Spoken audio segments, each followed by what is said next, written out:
Throughout the 5 years of elementary school, I naturally shone rest on the rest of the class.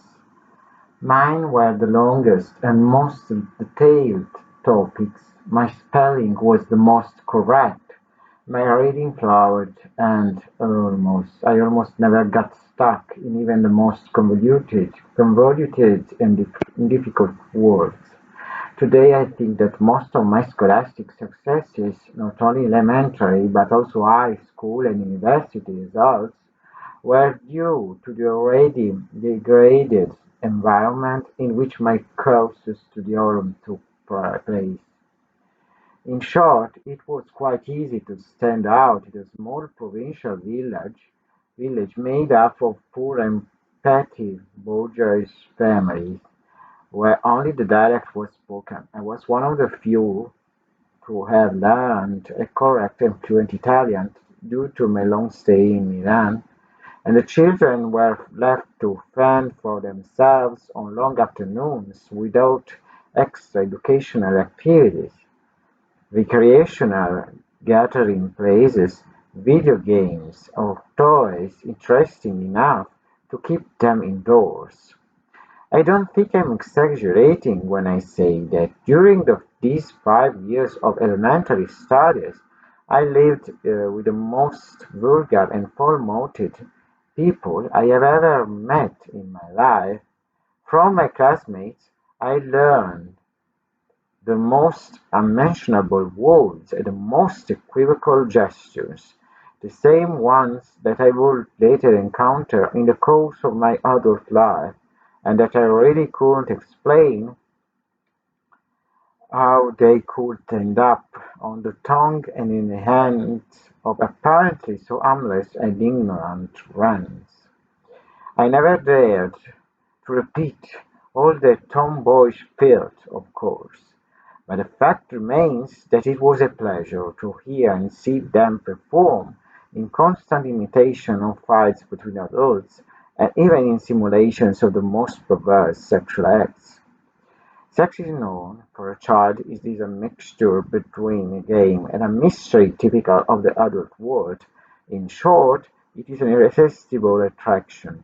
On the one hand, its nature is not understood; on the other, it is understood that adults are terrified and attracted to it at the same time, since they keep their children in a state of constant suspension about it. Here are the consequences of denied sex education in primary schools. Children get mad; they go into adolescence with the idea that sex is something ridiculous, monstrous, and forbidden at the same time, and they ape at it until they discover themselves monkeys.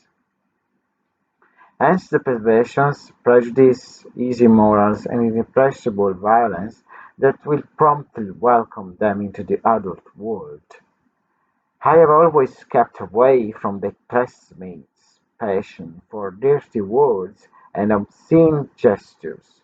At most I limited myself to watching those funny performances with an amused air, pretending that at most a scandalized air.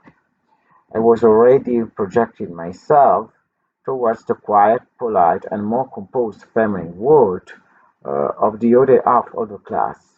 With the girls, I immediately discovered that I had a lot in common. Among them there were those who spoke Italian, and who at the same time applied themselves more in their studies, also managing to obtain appreciable and comparable results to mine. They too sensed my diversity; they treated me as their protégé, and thanks to them I was able to live peacefully years that otherwise would have seen me even more unhappy and isolated.